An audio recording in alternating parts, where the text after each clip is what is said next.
ಸಂವಿಧಾನದ ಆಶಯಗಳಲ್ಲಿ ಮತ್ತು ಪ್ರೀತಿ ಸಹಬಾಳ್ವೆಯ ಪಯಣದ ಕಾರ್ಯಕ್ರಮದ ಕೇಂದ್ರ ಬಿಂದು ಆಗಿರ್ತಕ್ಕಂಥ ಅಧ್ಯಕ್ಷ ಸ್ಥಾನವನ್ನು ವಹಿಸಿರ್ತಕ್ಕಂಥ ರಾಯ್ ಕ್ಯಾಸ್ಟ್ರೋಲಿನ್ ರವರೇ, ಸಮಾರಂಭದ ಉದ್ಘಾಟನೆ ಮಾಡಿರ್ತಕ್ಕಂಥ ಸ್ನೇಹಿತರು, ತಮ್ಮೆಲ್ಲರ ಪ್ರೀತಿ ಪಾತ್ರರಾಗಿರ್ತಕ್ಕಂಥ ನಿವೃತ್ತ IAS ಅಧಿಕಾರಿಗಳು ಹಾಗೂ ಈಗ ಲೋಕಸಭೆ ಸದಸ್ಯರಾಗಿರ್ತಕ್ಕಂಥ ಶಶಿಕಾಂತ್ ಸೆಂಥಿಲ್ ರವರೇ, ಪ್ರತಿಕ್ರಿಯೆ ನೀಡ್ತಕ್ಕಂಥ ಸಹೋದರಿ ಐಷಾ ಫರ್ಜಾನಾ UT ರವರೇ, ಸುನೀಲ್ ಕುಮಾರ್ ಬಜಾಲ್ ರವರೇ, ಮಂಜುಳಾ ನಾಯಕ್ ರವರೇ, ಮೊಹಮ್ಮದ್ ಕುಂಚ್ತಾ ಬೈಲ್ ರವರೇ, ವೇದಿಕೆ ಮೇಲೆ ಇರ್ತಕ್ಕಂಥ ಎಲ್ಲ ಗಣ್ಯಮಾನರೇ, ಆಗಮಿಸಿರ್ತಕ್ಕಂಥ ಬಂಧು ಭಗಿನಿಯರೇ, ಮಾಧ್ಯಮದ ಮಿತ್ರರೇ,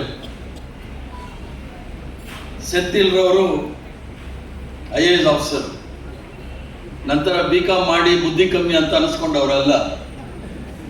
IAS ಅಂತ ಹೇಳಿದ್ರೆ ಬಹಳ ಬುದ್ಧಿವಂತರು ಅಂತ ಅಂದ್ಕೊಂಡಿರ್ತಕ್ಕಂಥ ಸಮಾಜ ಇದು. ಈಗಾಗಲೇ ಅವರು ಹಲವಾರು ವಿಚಾರಗಳನ್ನು ತಮ್ಮ ಮುಂದೆ ಮಂಡಿಸಿಟ್ಟಿದ್ದಾರೆ.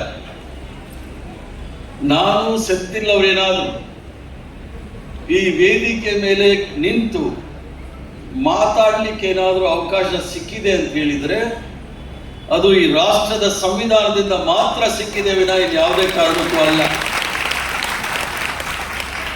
ಈ ಸಂವಿಧಾನ ಇರಲಿಲ್ಲ ಅಂದ್ರೆ ಸೆಂಥಿಲ್ ರವರು ಈ ಟೌನ್ ಹಾಲಿಂದ ಹೊರಗಡೆ ಇರಬೇಕಾಗಿತ್ತು. ನಾನು ಆ ಕಟ್ಟಕಡೆ ಪಂಕ್ತಿನಲ್ಲಿ ಕೂತ್ಕೊಳ್ಳೋ ಅವಕಾಶ ಸಿಗ್ತಾ ಇತ್ತು ಅಂತ ಒಂದು ಭಾವನೆ.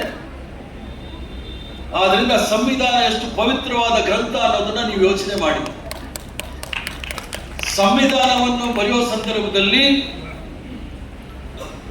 ಯಾವ ರೀತಿ ಸಂವಿಧಾನ ನಮ್ಮ ಮುಂದೆ ಬಂದಿದೆ ಅನ್ನೋದು ಮಕ್ಕಳು ನೀವು ಯೋಚನೆ ಮಾಡಬೇಕು. ಸಂವಿಧಾನ ಬರೋದಕ್ಕಿಂತ ಮೊದಲು ಯಾವ ಸ್ಥಿತಿ ಈ ದೇಶದಲ್ಲಿತ್ತು, ನಾನು ಹೋದ ವಾರ ಮಂಗಳೂರು ಯೂನಿವರ್ಸಿಟಿನಲ್ಲೂ ಸಹ ಒಂದು ಭಾಷಣ ಮಾಡಿ ಹೋದೆ. ಪ್ರಪಂಚದಲ್ಲಿ ನೋಡಿದಾಗ ಒಂದು ಆಡಳಿತ, ಒಂದು ವ್ಯವಸ್ಥೆ, ಆ ವ್ಯವಸ್ಥೆಯನ್ನ ಹಂತ ಹಂತವಾಗಿ ಹಲವಾರು ಹಂತಗಳಲ್ಲಿ ಮಾಡಿಕೊಂಡು ಬಂದಿದ್ದಾರೆ. ಆದಿಮಾನವರು ಇದ್ದ ಸಂದರ್ಭದಲ್ಲಿ, ಅನಾಗರಿಕತೆ ಇದ್ದಂತ ಸಂದರ್ಭದಲ್ಲಿ ನಾಗರಿಕತೆ ಬರಬೇಕು ಅಂತೇಳಿ ಧರ್ಮ ಪ್ರಭುತ್ವವನ್ನು ಸ್ಥಾಪನೆ ಮಾಡಿದ್ರು, ದೇವರು ಧರ್ಮ ಅಂತೇಳಿ. ತದನಂತರ ಆಡಳಿತಕ್ಕೋಸ್ಕರ ಸಂಸ್ಥಾನಗಳು ಹೋರಾಟಗಳು ನಡೆದಾಗ ರಾಜಪ್ರಭುತ್ವ ಬಂತು. ರಾಜಪ್ರಭುತ್ವ ನಂತರ ಪ್ರಜಾಪ್ರಭುತ್ವ, ನಾವೇನು ನೋಡ್ತಾ ಇದೀವಿ ಅದು ಪ್ರಜಾಪ್ರಭುತ್ವ. ಧರ್ಮ ಪ್ರಭುತ್ವದಲ್ಲಿ ಯಾರು ಸಹ ಪ್ರಶ್ನೆ ಮಾಡೋಂಗಿಲ್ಲ, ಧರ್ಮ ಹೇಳಿದ್ದೆ.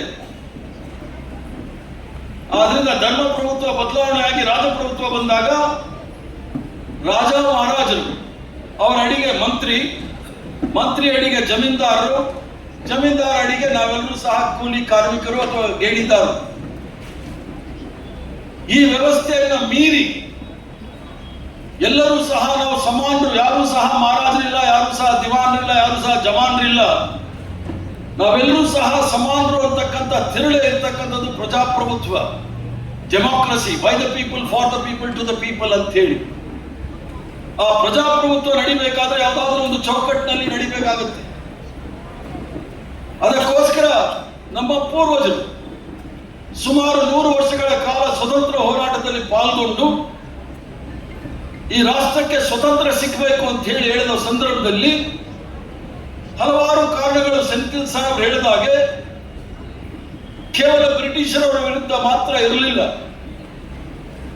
ಮೊಟ್ಟ ಮೊದಲನೇ ಬಾರಿಗೆ ಸ್ವತಂತ್ರ ಹೋರಾಟ ಮಾಡಿದಾಗ ಅದು ಬ್ರಿಟಿಷರ ವಿರುದ್ಧ ಆದ ನಂತರ ಕ್ರಮೇಣ ರೈತರ ಪರ, ಕಾರ್ಮಿಕರ ಪರ, ಮಹಿಳೆಯರ ಪರ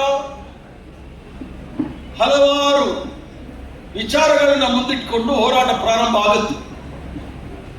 ಬಹಳಷ್ಟು ಜನ ಮಾತೆಯರಿದ್ದೀರಿ, ಮಕ್ಕಳು, ಹೆಣ್ಮಕ್ಳಿದ್ದಾರೆ, ಮಹಿಳೆಯರಿದ್ದಾರೆ. ನಾನು ಯೂನಿವರ್ಸಿಟಿನಲ್ಲೂ ಹೇಳಿದ್ದೆ, ಈಗಲೂ ಸಹ ಇಲ್ಲಿ ಹೇಳ್ತೀನಿ, ಮಕ್ಕಳಲ್ಲಿ ಯಾರಾದ್ರೂ ಹೇಳಬೇಕು, ಹೆಣ್ಣು ಮಕ್ಕಳಿಗೆ ವಿದ್ಯಾಭ್ಯಾಸ ಕೊಡ್ಲಿಕ್ಕೆ ಯಾರು ಅವಕಾಶ ಮಾಡಿದ್ರು ಎಷ್ಟು ವರ್ಷ ಆಯ್ತು ಈ ದೇಶದಲ್ಲಿ? ಯಾರಾದ್ರೂ ಒಳ್ಳೆ ಉತ್ತರ ಕೊಟ್ಟರೆ 1,000 ರೂಪಾಯಿ ಕೊಡ್ತೀನಿ ನಾನು. ಯಾರಾದ್ರೂ ಹೇಳ್ತೀರಾ? ಹೆಣ್ಮಕ್ಕಳಿಗೆ ವಿದ್ಯಾಭ್ಯಾಸ ಈ ದೇಶದಲ್ಲಿ 175 ವರ್ಷ ಆಗಿದೆ. ಅದ್ರ ಮೊದಲು ಹೆಣ್ಮಕ್ಕಳಿಗೆ ವಿದ್ಯಾಭ್ಯಾಸ ಇಲ್ಲ, ಶಿಕ್ಷಣ ದಿಂದ ದೂರ ಇರಬೇಕಾಗಿತ್ತು ಅವರು. ಆಗ ಸಾವಿತ್ರಿಬಾಯಿ ಫೂಲೆ, ಫಾತಿಮಾ ಬೇಗಂ ಮತ್ತು ಜ್ಯೋತಿಬಾಯಿ ಫೂಲೆರವರು ಪೂನಾ ನಗರದಲ್ಲಿ ಹೋರಾಟ ಮಾಡಿ ಮಹಿಳೆಯರಿಗೂ ಹೆಣ್ಣುಮಕ್ಕಳಿಗೂ ಸಹ ವಿದ್ಯಾಭ್ಯಾಸ ಕೊಡಬೇಕು ಅಂತೇಳಿ ನಿಮ್ಗೆಲ್ಲರೂ ಸಹ ವಿದ್ಯಾಭ್ಯಾಸ ಕೊಟ್ಟಿದ್ದೀರಿ. ಇಲ್ಲಾಂದ್ರೆ ನೀವು ಶಿಕ್ಷಣ ವಂಚಿತರು, ನಿಮ್ಮ ಜಾಗ ಅಡಿಗೆ ಮನೆ ಅಂತ ಹೇಳಿ ಧರ್ಮದಲ್ಲೂ ವ್ಯವಸ್ಥೆನಲ್ಲೂ ಎಲ್ಲವೂ ಸಹ ತೋರಿಸ್ಕೊಟ್ಬಿಟ್ಟಿದ್ರು. ನಿಮ್ಮ ಕಾಲ ಮೇಲೆ ನೀವು ನಿಂತ್ಕೊಳ್ಬಹುದು ಅನ್ನೋದನ್ನು ತೋರಿಸಿರ್ತಕ್ಕಂಥವರೇ ಸಾವಿತ್ರಿಬಾಯಿ ಫೂಲೆ ಮತ್ತು ಫಾತಿಮಾ ಬಿ ಅವರು. ಆದ್ರಿಂದ ಸಂವಿಧಾನದ ಆಶಯಗಳು ಅಂತ ಹೇಳಿದ್ರೆ ಕೇವಲ ಪ್ರೀತಿ ವಾತ್ಸಲ್ಯದ ಒಂದೇ ಅಲ್ಲ, ಎಲ್ಲರೂ ಸಹ ಸಮಾನವಾಗಿ ಕಾಣಬೇಕಾದ್ರೆ ಮಹಾತ್ಮ ಗಾಂಧಿಯವರ ಹೋರಾಟದಲ್ಲಿ, ಸ್ವತಂತ್ರ ಹೋರಾಟದಲ್ಲಿ ಪ್ರಾರಂಭ ಆಗಿರ್ತಕ್ಕಂಥದ್ದು ಈ ಸಂವಿಧಾನ ರಚನೆ ಆಗುವ ಸಂದರ್ಭದಲ್ಲಿ ಸುಮಾರು 2 ವರ್ಷ 11 ತಿಂಗಳು 18 ದಿವಸಗಳ ಕಾಲ 398 ಜನ ಸುದೀರ್ಘವಾಗಿ ಚರ್ಚೆ ಮಾಡಿ 389 ಜನ ಸುದೀರ್ಘವಾದ ಕಾನ್ಸ್ಟಿಟ್ಯೂಂಟ್ ಅಸೆಂಬ್ಲಿ ಅಂತ ಹೇಳಿ ಚರ್ಚೆ ಮಾಡಿ ಈ ದೇಶ ನಡೆಸಬೇಕಾದ್ರೆ ಯಾವ ರೀತಿಯ ಸಂವಿಧಾನವನ್ನು ನಾವು ಕೊಡಬೇಕು ಅಂತ ಹೇಳಿ ಬ್ರಿಟಿಷರು ಹೇಳ್ತಾರೆ. ಭಾರತ ಹೋರಾಟ ಮಾಡಿ ಸ್ವತಂತ್ರ ಹೋರಾಟದಲ್ಲಿದ್ದಂತ ಪಾಲ್ಗೊಂಡಂತವ್ರು ಹೇಳ್ತಾರೆ, ನೀವು ನಿಮಗೆ ಸ್ವತಂತ್ರ ಬೇಕು ಅಂತ ಹೇಳ್ತಾ ಇದ್ದೀರಿ, ನಿಮಗೆ ಸಂವಿಧಾನವೇ ಇಲ್ಲ, ಯಾವ ರೀತಿ ನೀವು ಸರ್ಕಾರವನ್ನು ನೀವು ಆಡಳಿತವನ್ನು ನಡೆಸಬೇಕಂದ್ರೆ MN ರಾಯ್ ಅಂತ ಹೇಳಿ, ಮನವಂತ್ ರಾಯ್ ಅಂತ ಹೇಳಿ ನಮ್ಮ ಕಾಟಿಪಾಳ್ಯ ಇದ್ದಾರೆ ಇಲ್ಲಿ, ಮುನೀರ್ ಕಾಟಿಪಾಳ್ಯ ಅವರು ಕಮ್ಯುನಿಸ್ಟ್ ಅವ್ರು ಹೇಳಿದ್ರು ನಾವು ಸಂವಿಧಾನವನ್ನು ನಾವು ರಚನೆ ಮಾಡೋ ಶಕ್ತಿ ಇದೆ ಅಂತ ಹೇಳಿ 1935 ಇಸ್ವಿನಲ್ಲಿ ಸಂವಿಧಾನ ಪ್ರಾರಂಭ ಮಾಡಕ್ ಹೊರಟಾಗ ಅದರ ಬಗ್ಗೆ ಆಳವಾಗಿ ಚಿಂತನೆ 1945 ಇಸ್ವಿಯಿಂದ ಪ್ರಾರಂಭ ಆಗುತ್ತೆ. 2 ವರ್ಷ 11 ತಿಂಗಳು 18 ದಿವಸಗಳ ಕಾಲ 381 ಜನ ಚರ್ಚೆ ಮಾಡಿ ಈ ಸಂವಿಧಾನವನ್ನು ನಮ್ಮ ಮುಂದೆ ಇಡ್ತಾರೆ. ಅದರಲ್ಲಿ ಪ್ರಿಯಾಂಬಲ್ ಅಂತ ಹೇಳಿ we the people of India ಅಂತ ಹೇಳಿ ಏನು ಹೇಳ್ತಾರೆ. ಆ ಸಂದರ್ಭದಲ್ಲಿ ಬಹಳ ಸ್ವಾರಸ್ಯಕರವಾದ ಘಟನೆ, ಸೆಂಥಿಲ್ ಸಾಹೇಬರು ಸಹ ತಿಳ್ಕೊಳ್ಬೇಕಾಗುತ್ತೆ, ಗೊತ್ತಿರುತ್ತೆ ಅವ್ರಿಗೆ. ಚರ್ಚೆ ಆಗುವ ಸಂದರ್ಭದಲ್ಲಿ ನಿಮ್ಮ ಜಿಲ್ಲೆಯವರಾದ ಕಾಮತ್ ಅಂತ ಹೇಳಿ ಇರ್ತಾರೆ, ಅವ್ರು ಹೇಳ್ತಾರೆ ಎದ್ದು ನಿಂತ್ಕೊಂಡು, ಪ್ರಿಯಾಂಬಲ್ ಅಲ್ಲಿ ಇರ್ತಕ್ಕಂಥದ್ದು ವಿ ದ ಪೀಪಲ್ ಅಂತಿದೆ, ವಿ ದ ಪೀಪಲ್ ಅನ್ನೋದು ಯಾಕೆ, it should be in the name of god ಅಂತಾರೆ.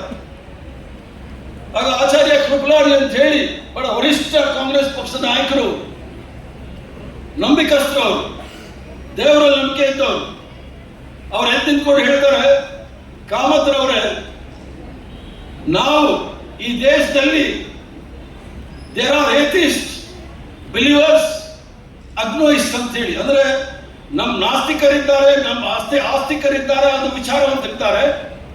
ಆದ್ರಿಂದ ದೇವರ ಹೆಸರಲ್ಲಿ ಮಾಡೋದು ಕಷ್ಟ, ಈ ಸಂವಿಧಾನವನ್ನ ಜನರ ಹೆಸರಲ್ಲೇ ಮಾಡೋಣ ಅಂತ ಹೇಳಿ ಜನರ ಹೆಸರಲ್ಲೇ ಮಾಡಿ we the people of India ಅಂತ ಹೇಳಿ ಶುರು ಮಾಡ್ತಾರೆ.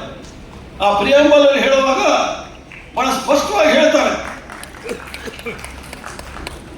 ಭಾರತವನ್ನು ಒಂದು ಸಾರ್ವಭೌಮ ಸಮಾಜವಾದಿ ಸರ್ವಧರ್ಮ ಸಮಭಾವದ ಪ್ರಜಾತ್ಮಕ ಗಣರಾಜ್ಯವಾಗಿ ರಚಿಸಲು ಮತ್ತು ಅದರ ಸಮಸ್ತ ನಾಗರಿಕರಿಗೆ ಸಾಮಾಜಿಕ, ಆರ್ಥಿಕ ಮತ್ತು ರಾಜಕೀಯ ನ್ಯಾಯ, ವಿಚಾರ ಅಭಿವ್ಯಕ್ತಿ, ವಿಶ್ವಾಸ, ಧರ್ಮಶ್ರದ್ಧೆ ಮತ್ತು ಉಪಾಸನ ಸ್ವಾತಂತ್ರ್ಯ, ಸ್ಥಾನಮಾನ ಹಾಗೂ ಅವಕಾಶ ಸಮಾನತೆ ಬರಬೇಕಾದ್ರೆ ಸೆಂಟ್ರಲ್ ಅದೇ ಹೇಳ್ತಾ ಇದ್ರು, ಎಲ್ಲ ವಿಚಾರದಲ್ಲೂ ಸಮಾನತೆ ಬರಬೇಕಾದ್ರೆ ಅದು ಈ ದೇಶದಲ್ಲಿ ಸುಮಾರು 7 ದೊಡ್ಡ ಧರ್ಮಗಳಿರ್ತಕ್ಕಂಥ ರಾಷ್ಟ್ರ, ಹಿಂದೂ ಧರ್ಮ, ಕ್ರೈಸ್ತ ಧರ್ಮ, ಇಸ್ಲಾಂ ಧರ್ಮ, ಬೌದ್ಧ ಧರ್ಮ, ಸಿಖ್ ಧರ್ಮ, ಜೈನ ಧರ್ಮ, ಜೊರಾಸ್ಟ್ರಿಯನ್ ಧರ್ಮ ಅಂತ 7 ದೊಡ್ಡ ಧರ್ಮಗಳಿರ್ತಂಥ ರಾಷ್ಟ್ರದಲ್ಲಿ ಎಲ್ಲರನ್ನೂ ಸಹ ಅನ್ಯೋನ್ಯವಾಗಿ ತೆಗೆದುಕೊಂಡು ಹೋಗ್ಬೇಕಾದ್ರೆ ಯಾವುದಾದ್ರೂ ಒಂದು ಅದಕ್ಕಿಂತ ದೊಡ್ಡ ಗ್ರಂಥ ಬೇಕು ಅಂದಾಗ ಇದು ಕೇವಲ ಪವಿತ್ರವಾದ ಗ್ರಂಥ ನಮ್ಮ ಸಂವಿಧಾನ ಅನ್ನೋದನ್ನ ಬಹಳ ಸ್ಪಷ್ಟವಾಗಿ ಹೇಳಲಿಕ್ಕೆ ಇಚ್ಛೆ ಬಿಡ್ತಾರೆ.